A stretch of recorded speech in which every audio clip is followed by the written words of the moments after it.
the military's high-tech vanishing act, a masterful blend of contours and composites that makes aircraft invisible to radar. This sky-high sleight of hand is now coming down to earth and setting out on the high seas.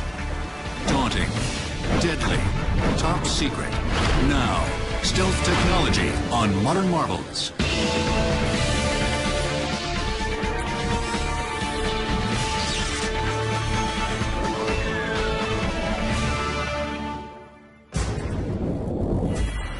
Sleek, lethal, powerful.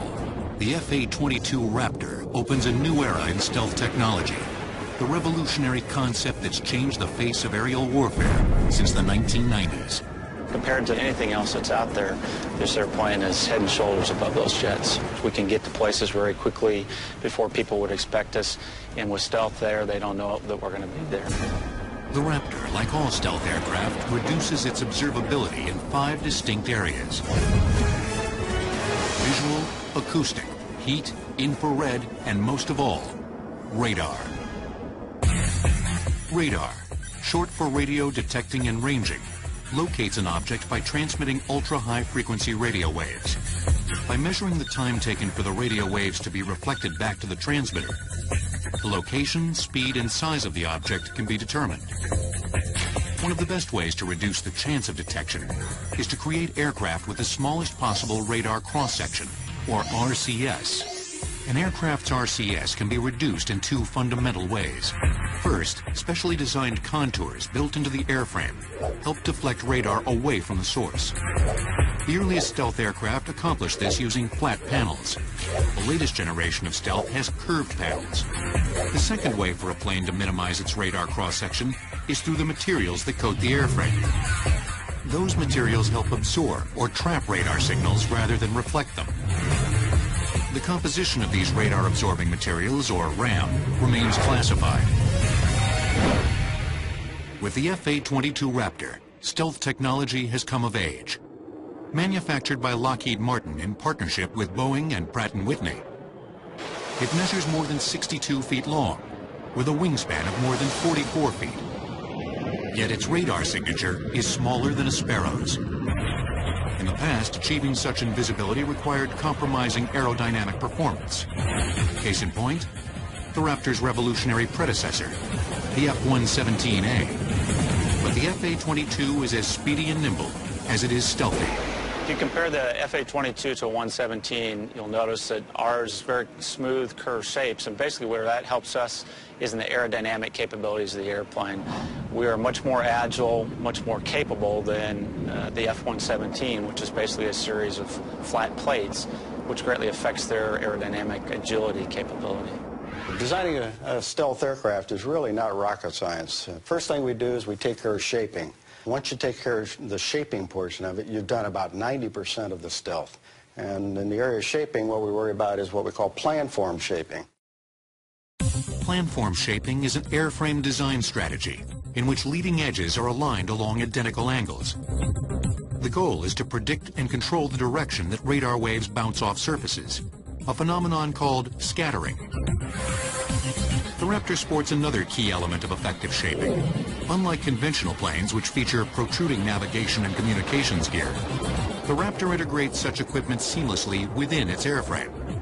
As you look at the airplane, you notice that it's basically smooth. There are no antennas or anything sticking out of the airplane that you would see on other aircraft.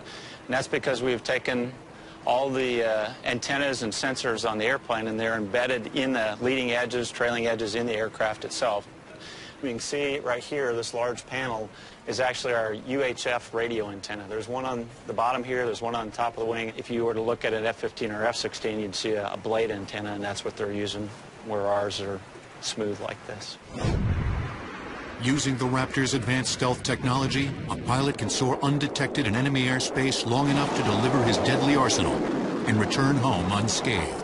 The reason we carry all the weapons internal is for stealth reasons. With everything internal to the airplane, you don't have an increased radar cross-section, so people can't see you as well.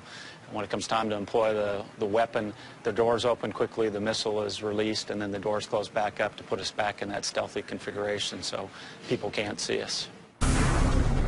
Since straight lines or seams on a plane easily reflect radar, every door on the Raptor features saw-toothed edging, from weapons bays and landing gear to maintenance access panels.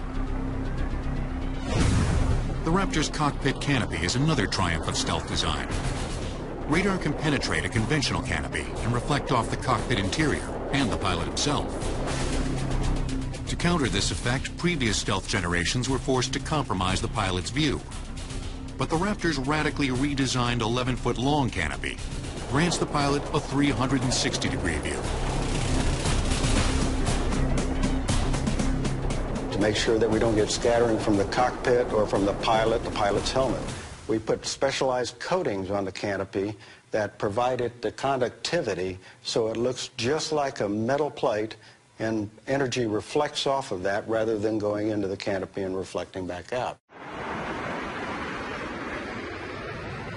The Raptor's stealth technology is coupled with an advanced propulsion system called Super Cruise.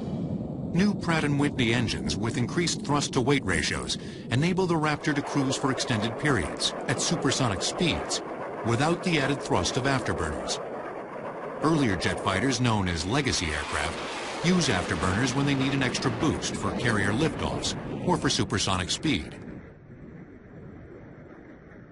Typically, when we go into an afterburner mode on a jet engine, that's accomplished by effectively just squirting jet fuel into the exhaust system and lighting it off. We don't need to do that to be able to go super cruise. Super Cruise enables the Raptor to go faster, farther, and longer than any previous jet.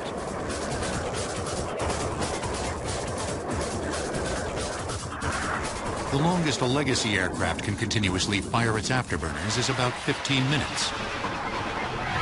The Raptor can operate in Super Cruise mode for almost a half hour. A lot more sustainment, a lot more speed on the battlefield over a longer period of time. Between stealth and Super Cruise, we have the ability of surprise, or the capability of surprise. People don't know we're there, and we can get there very quickly, and they just don't have the time to react to what we're doing. Pilots can get a taste of the F-A-22's combat prowess here at the Raptor's nest. This cockpit demonstrator shows the advantages of stealth technology in combat. We're going to fly a practice mission here to give you an idea of what the F-A-22 is capable of doing. We're at 40,000 feet right now. The Raptor's exact radar signature is classified, so the display features a notional or approximate range. We've got the own ship, the F-A-22, right here in the middle of this defensive display with this blue notional signature ring around it. That indicates that the airplane is a stealthy airplane. Just a flip of a switch shows the difference stealth makes. With the Raptor's stealth disabled, its radar signature more than doubles in size. But in stealth mode, the Raptor can infiltrate enemy territory, destroy targets, and withdraw before it's detected. Even if confronted by an enemy fighter, the pilot can trust in the Raptor's agility and weapons to get the first look, the first shot, and the first kill. And we can rule the day as an air dominance fighter in this century. This is a fighter pilot's dream. The dream of inventing the ultimate countermeasure to radar dates back to World War II and the Battle of Britain. In 1940, the Nazi juggernaut was poised to control all of Europe. Only England and the Royal Air Force stood in Hitler's way. But the RAF was just 1/10 the size of the German Air Force, the mighty Luftwaffe. For nearly 3 months, the RAF and the Luftwaffe waged daily battles above Great Britain for control of the skies. Although Germany had a tremendous numerical advantage in planes and pilots, British tactics and technology were superior. Hermann Goering, the head of the Luftwaffe, thought it was uncanny that the RAF always seemed to be in the ideal position to intercept German air attacks. It wasn't uncanny. It was radar. The RAF had the huge advantage of knowing where and when the Luftwaffe would attack. They could even determine the size, speed, and heading of the attack force and be ready to pounce on it from above. Without control of the skies, Adolf Hitler was forced to abort the invasion of England. Since the end of World War II, radar has made it nearly impossible for warplanes to attack an enemy without being detected well in advance. In the late 50s, the U.S. learned of great advances in Soviet radar and missile technology. The wake-up call occurred in an era when U-2 spy planes were flying over the Soviet Union. U-2 is one of the great advances in aircraft technology. It was an incredible leap in an ability to fly over an enemy's territory, fly above his ability to see you on radar, fly above his ability to employ fighters against you at a key moment in the Cold War. But on May 1st, 1960, U-2 pilot Francis Gary Powers was shot down by a Soviet surface-to-air missile. It marked the first time in history that a missile had brought down a plane. Powers survived the crash and was convicted of espionage in Moscow. U-2 flights over Russia were halted. Two things, I think, really precipitated us to really go after stealth as a matter of national priority, and that was the downing of the U-2s and the realization that the penetrating bombers that we had could no longer penetrate the critical Soviet Union airspace. Soviet advances in radar and surface-to-air missile technology now made it harder for the U.S. Air Force's Strategic Air Command, or SAC, to accomplish one of its primary missions: penetrating Soviet airspace and reaching key military targets deep within the Soviet Union.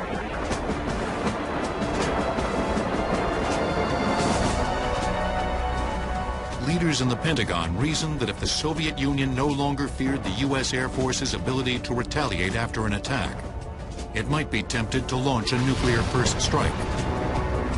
It became a top U.S. priority to develop tactics or planes that would circumvent Soviet radar defenses and shift the balance of power. In the 1970s, you had the Air Force saying, we want a capability to be able to go into a hostile area without radar seeing us. In cooperation with the Defense Advanced Research Projects Agency, or DARPA, a scientific bureau within the Defense Department, the Air Force initiated a special research program. It asked the leading military aircraft manufacturers to present proposals for a warplane with the smallest possible radar signature. Ironically, one of the companies not asked to enter the competition was the most respected secret think tank in the aerospace industry, Lockheed's Skunk Works. Skunk Works was named after a foul-smelling secret moonshine still featured in Al Cap's Lil Abner comic strip. It had earned a reputation as the preeminent creator of exotic high-performance aircraft, including jets like the high-flying U-2. We were not asked to participate. Basically, they went to the fighter houses of the day. People had fighters in production. We didn't. We were not currently building a fighter. So we were not in the ballgame, so to speak. But Skunk Works had a secret. It had already ventured into low observable technology for their #1 client, the Central Intelligence Agency. Amazingly, throughout the 1950s, the CIA had its own air force of sophisticated spy planes. Their greatest spy plane was the SR-71 Blackbird. It was capable of speeds in excess of 2,000 miles per hour at altitudes over 80,000 feet. It was specially shaped to defeat radar. Its wings, tail, and fuselage were loaded with special composite materials and iron ferrites that absorbed radar energy. In addition, the leading edges of its wings were lined with a radar-absorbing structure, or RAS, that trapped radar energy. Skunk Works' problem was that all the Blackbird's design features were classified and property of the CIA. But Ben Rich, the head of Skunk Works, persisted and eventually won the CIA's permission to reveal the secret data. Lockheed was permitted to enter the stealth or low observable competition. Now all Skunk Works had to do to win was build an invisible airplane. Fortunately, they had someone who thought he could do it. The march of stealth technology began with one revolutionary aircraft, born of a secrecy as black as its titanium airframe. What the Wright Flyer was to aviation in its earliest days, the F-117 Nighthawk has been to stealth technology. From a historical standpoint, people are going to look back on the F-117, and it will certainly be a milestone. And it's just amazing to me that the thing was designed over 30 years ago, and it is still, you know, bar none, the best out there at what it does. And you need somebody to go in and provide precision munitions. There's nobody else to call, in my opinion, other than the F-117. Developed by Lockheed's Skunk Works, the F-117 was the first stealth aircraft to be tested in combat. On December 19, 1989, 8 Nighthawks took part in Operation Just Cause, the military invasion of Panama. But it was Operation Desert Storm in 1991 that brought these fighters public acclaim. In nearly 1,300 missions, they accounted for 40% of all targets eliminated in the war. Despite the presence of hundreds of anti-aircraft artillery batteries and surface-to-air missiles, not a single stealth fighter was lost, proving the old axiom, you can't hit what you can't see.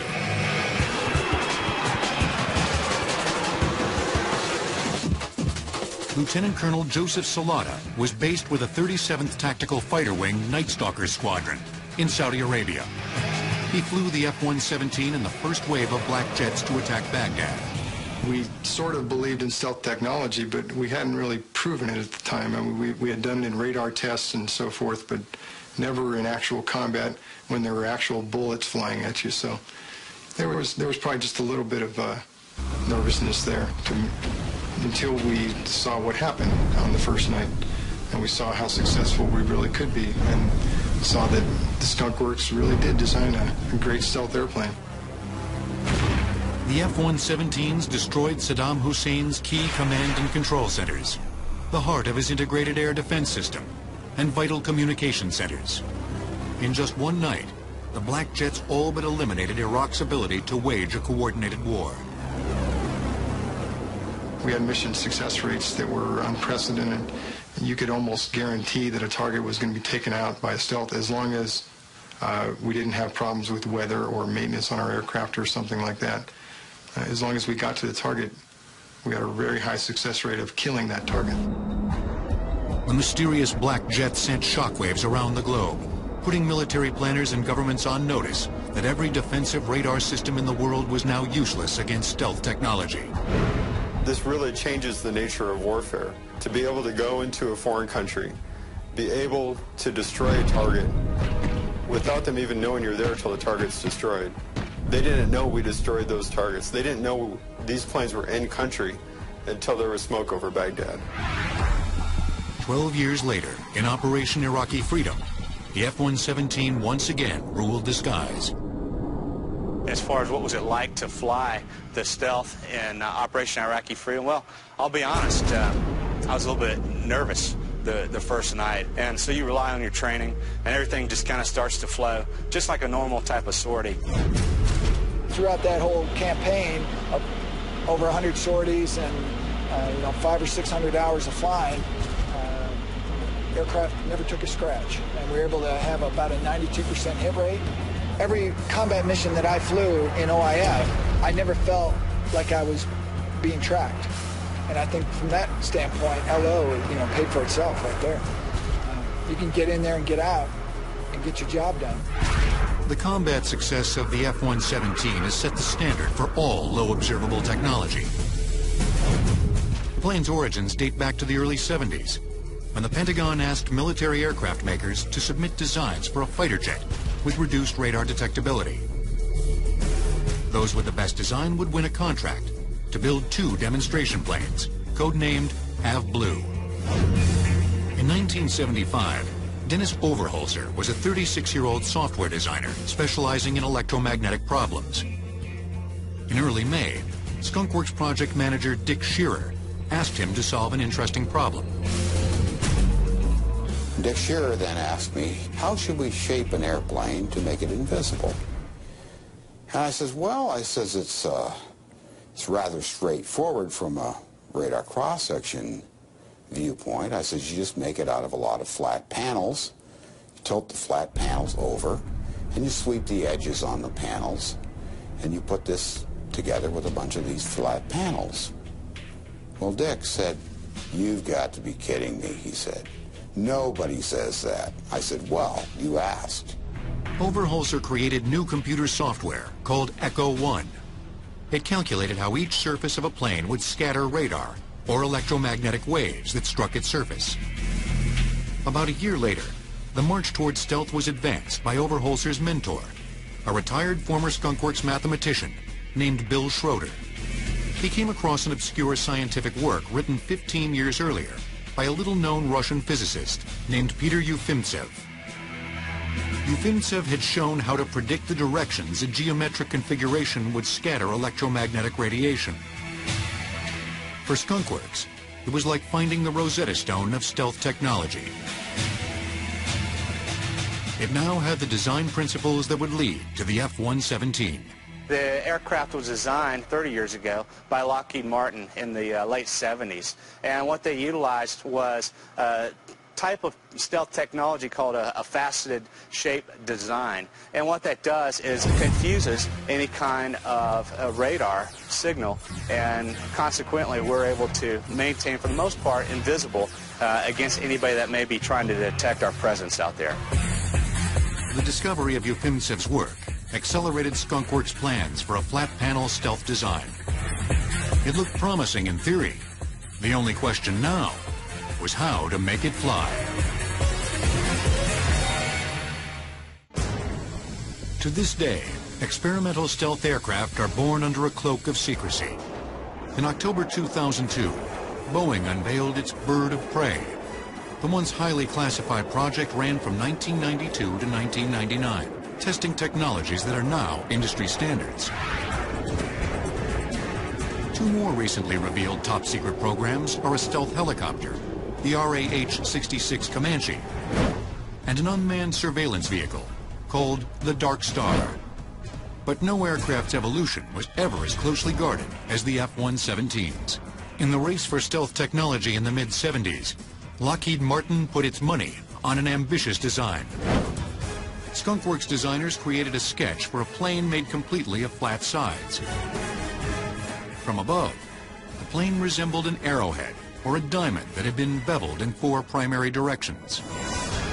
My good friend Dick Cantrell was head of aerodynamics, and of course, as one might expect, when Dick first saw some of the stealth designs we were coming up with, specifically our first diamond-shaped object, which he named the Hopeless Diamond, he had some serious doubts about it, and he came to me in kind of a confidence off to the side one day, and he said to me, he said, "Dennis, is this really as low a cross-section as you're claiming?" And I said, "Yes, it is." Dick thought for a moment, and then he says, "Well," he says, "in that case," he says, "we'll teach it to fly." In 1976, Lockheed took a 10-foot model of their plane to the Air Force's radar test range. The results of the tests stunned both DARPA and the Air Force and won the development contract. Skunkworks had presented them with an aircraft that had the radar signature of an insect. The results were dramatic, to say the least. Two things happened immediately. The first of which is this fairly unclassified white world program immediately became black and was classified top secret.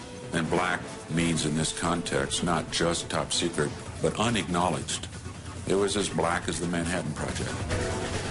The other thing is DARPA and the Air Force and Lockheed got together and mutually funded the development of 2 low observable technology demonstration aircraft, the Have Blue aircraft. The challenge now was to build a real airplane loaded with all kinds of non-stealth things, like a cockpit, engines, exhausts, and a pilot. The final Have Blue design was like nothing ever built, perhaps because it was the first ever conceived by electrical rather than aeronautical engineers. The plane was 39.8 feet long and weighed around 12,000 pounds. The leading edges of the wings were swept back to a razor-sharp 70 degrees. In late November 1977, the engineering team flew Have Blue to a secret airstrip in the Nevada desert. It was unloaded at night, and placed in a hangar to conceal it from the prying eyes of Soviet satellites. On December 1st, 1977, Have Blue took to the skies for the first time. The fact that the plane even flew was an engineering miracle. The instability of the aircraft in pitch-yaw roll, of course, pitch being the longitudinal force of the aircraft, and roll, and yaw, its side slip. So the parameters that control those motions of the aircraft were very, very critical in the development of the airplane. The original Have Blue airplane was the first aircraft to ever fly that was unstable in all three axes. And without fly-by-wire flight control systems, there would not have been a Have Blue airplane. Fly-by-wire flight control replaces mechanical controls with wires, sensors, computers, and actuators. In the decades since the flight system helped get Have Blue off the ground, it's become standard equipment on all stealth aircraft. And these are the pitot tubes that the aircraft uses to tell it where it's at, how high it is, how fast it's going. All four of these are hooked up to their own individual computer systems.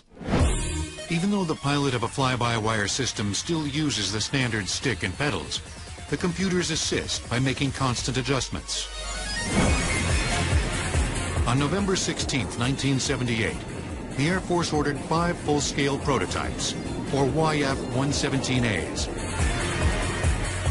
Skunk Works now had to adapt their design to account for such non-stealth items as a bomb bay, a weapons targeting system, radio antennas, and still keep it stealthy. The big question was, could it be done? Stealth technology's prowess in the skies is matched by astronomical budgets. Current production plans for the F-A-22 Raptor total 279 jets at $133 million each. In response to such high costs, the Defense Department commissioned the construction of the F-35 Joint Strike Fighter, a stealth warplane that can be adapted to meet the needs of each branch of the military. Whether designed for conventional airstrips, aircraft carriers, or even vertical liftoff and landing, the F-35 brings stealth capability to the field for between $28 and $38 million per plane. Such flexibility and affordability were unimaginable when history's first stealth aircraft was in development. The first prototype of the stealth jet, the YF-117A, was completed in the spring of 1981. It weighed 52,000 pounds and was 65 feet long, much larger than Have Blue. The wider shape of the plane met the Air Force's requirement that it carry up to 5,000 pounds of munitions. To accommodate the internal bomb bay, the prototype's swept wings were much broader than the original Have Blue. The F-117 has a similar structure today. This is commonly referred to as a mile 12.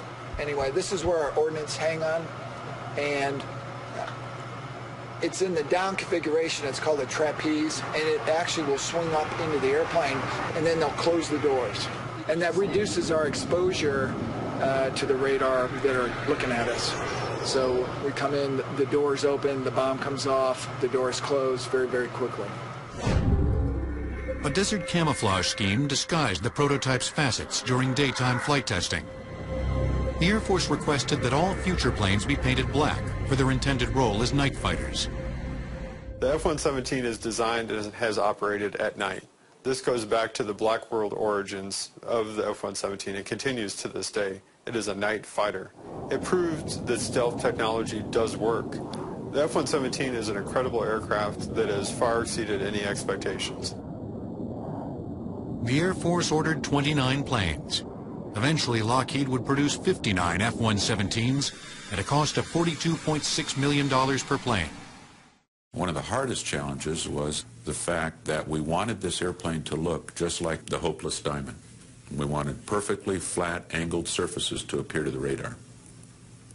But to fly it, we had to take in air, we had to exhaust air, we had to have lights on the wingtips, we had to have a canopy for the pilot, we had to have an aperture for the infrared system to see through. So we ended up creating solutions, very innovative solutions to all of those challenges.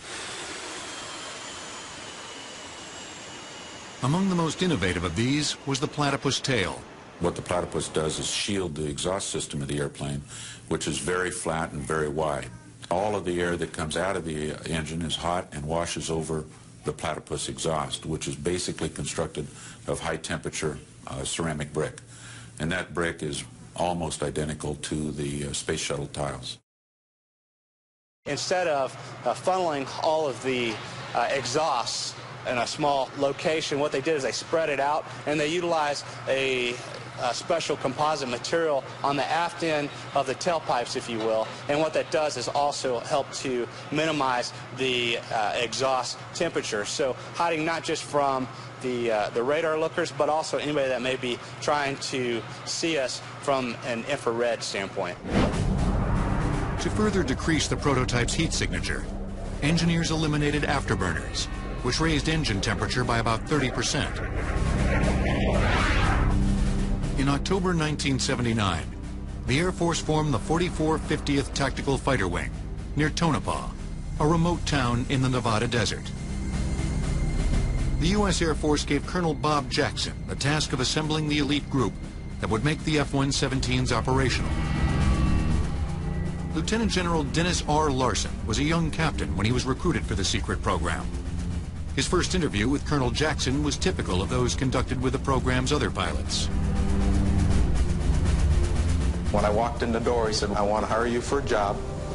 All I can tell you is that it's a great job. I can't tell you where you're going to live, except for it's going to be in the desert. I can't tell you whether you're going to be flying, and that's all I can tell you. Are you interested?"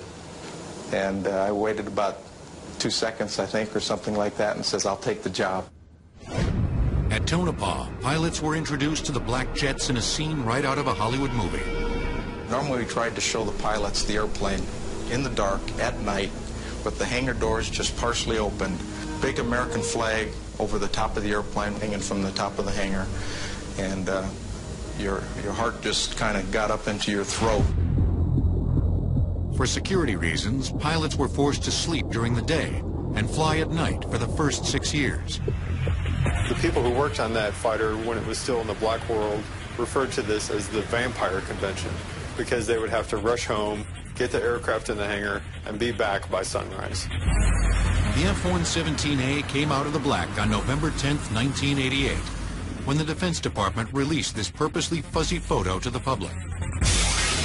Just 12 days later, the public would get its first look at another top-secret stealth plane, the B-2 bomber.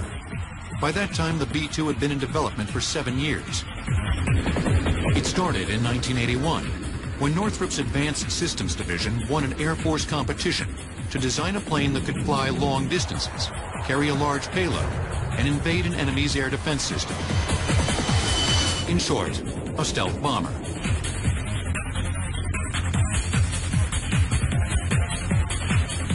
Thanks to a decade of advances in computer technology, it was now possible to project the results of Ufimtsev's computations over curved or rounded surfaces. Instead of flat surfaces like the F-117, the stealth bomber would have a smooth, curved shape. The more aerodynamic shape would allow the B-2 to increase its lift and lessen its drag, enhancing its performance as a long-range aircraft required to carry 40,000 pounds of bombs, 6,000 nautical miles. The F-117A could employ 2 weapons against a precision target anywhere in the world at any time. The B-2 is the next generation of that. And you've gone from being able to destroy 2 targets to destroying up to 16 targets at one time. Northrop based its design on a large flying wing, an aerodynamic concept pioneered 30 years earlier by the company's legendary founder, Jack Northrop. In the late 1940s, Northrop had unveiled his innovative giant 4-engine bomber, the B-35, as well as the jet-powered YB-49. But control systems of that era had trouble making the flying wing a stable bombing platform, and Washington lost interest in the concept.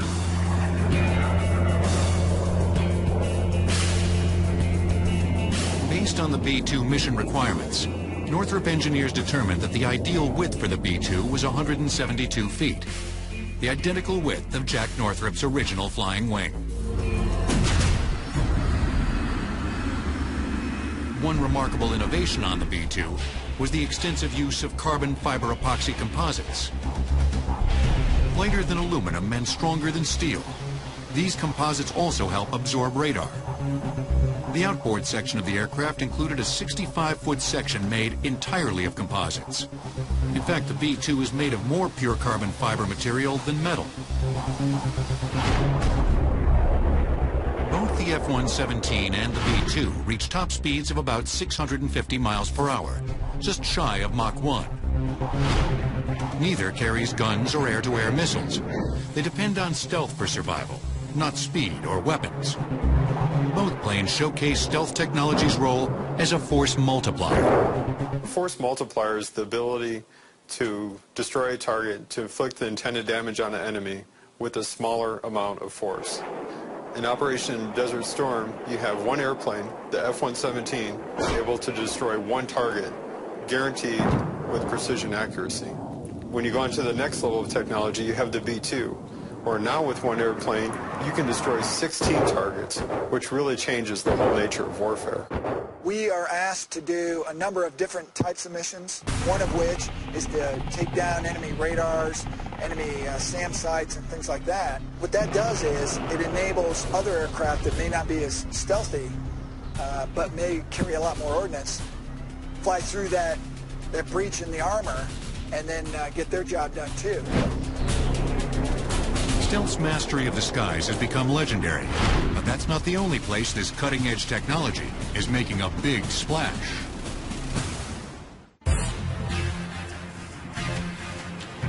In the mid-1980s, while still top secret itself, the F-117 spawned a surprising descendant, the Sea Shadow, Stealth's first sea craft. Operated by Lockheed Martin for Naval Sea Systems Command, it has a radar signature no larger than a dinghy's. One of the most characteristic things about this ship is its faceted hull. Everything is at an angle, nothing presents a flat, broadside view anywhere. Because the Sea Shadow operates in the water, it must contend not only with radar, but also with a second detection system, sonar. Short for sound navigation ranging, sonar sends an acoustic pulse through the water. When the sound waves encounter an obstacle, they reflect or echo back to the source. Sonar calculates distances by measuring the time it takes for that echo to return. A faceted surface proved to be as stealthy in the water as in the sky. The Sea Shadow can slip through both radar and sonar. But in open water, such total success is a liability. Ocean waves show up on radar, and the Sea Shadow left an open hole in the water pattern. Sea Shadow's designers at Lockheed Martin solved this problem, but they're not telling how. It's no surprise for a vessel born under a cloak of secrecy. Like the F-117, the Sea Shadow was built under top-secret security. Components were delivered at night and lowered through the retractable roof of this barge. In 1985, the entire barge transported the vessel to a secret test range for sea trials. The same barge is Sea Shadow's home today, moored at the U.S. Naval Station in San Diego. Sea Shadow is what's commonly referred to as a swath hull design. SWATH stands for Small Waterplane Area Twin Hull Vessel. The Sea Shadow's hull design is key to its stealth. Standard V-shaped hulls create a ship's most evident signature, its wake. Wakes can be detected not only by radar and sonar operators, but also by aerial surveillance teams, leaving ships vulnerable to attack.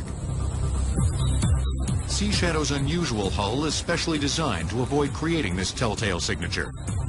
At the end of each strut is a lower hull section with the length of the ship and about 10 feet in diameter. The only part that actually cuts the surface of the water are the two struts that go to the lower hulls, and they're very long and narrow and pointed on the ends, so they create little to no wake as we go through the water.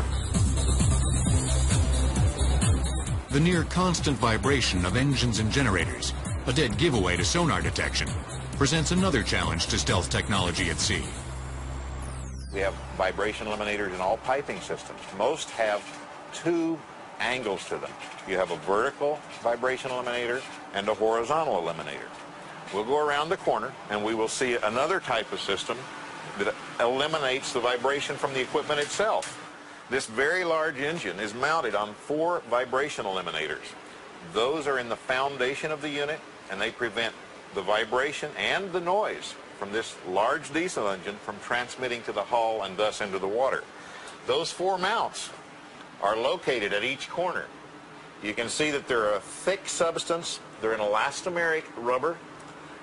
The bolts go through those to prevent the machinery from tilting, but yet the machinery is totally isolated from the steel hull of the ship through that cushion. Inside and out, every element of the Sea Shadow contributes to maximum stealth. Topside hatches have saw-toothed edges and retractable cleats for mooring lines. If we're in a situation where we might want to clean the deck and reduce our signature, we can dismount all the antennas from topside and stow them below. But normally when we're at sea, we don't want to operate that way. We want to be seen by other vessels and see other vessels, and we need these sensors and antennas to do that. Design elements from the Sea Shadow are now being built into a new generation of naval vessels. These warships with reduced radar signatures signify that stealth is coming of age at sea. Some of the technology that I know is carried over is its faceted hull, and you'll see that now in DDG-51 Arleigh Burke-class destroyers, the LPD-17, very clean superstructures, some gentle angles to the ships. A lot of that has been derived from the testing that was done on Sea Shadow. Time will tell if stealth's impact on naval warfare will be as dramatic as its effect in the skies. On the sea and in the air, stealth tech may progress beyond what's now imaginable. The continual research and development of stealth technology is absolutely essential. We've almost developed a level of complacency because we've been so good for so long. We've had the best aircraft in the world, but you have to continue to work to have that. When we go to war, we don't want to go to war with somebody who has a near capability to us or even an equal capability. We want to have overwhelming power. We want to have air dominance, and stealth technology is essential to that. I think it's important that research and development, places like the Skunk Works, continue to reach out, continue to take risks, and sometimes fail. And I think the real issue today is we have become such a risk-averse society. Failure is just not accepted. That by virtue of not taking those risks, we are not going to discover the next technologies that need to be discovered to truly make our force affordable and invincible. And don't forget that we didn't see the F-117 until a decade after it first flew. Who knows what amazing stealth technology may already be out there?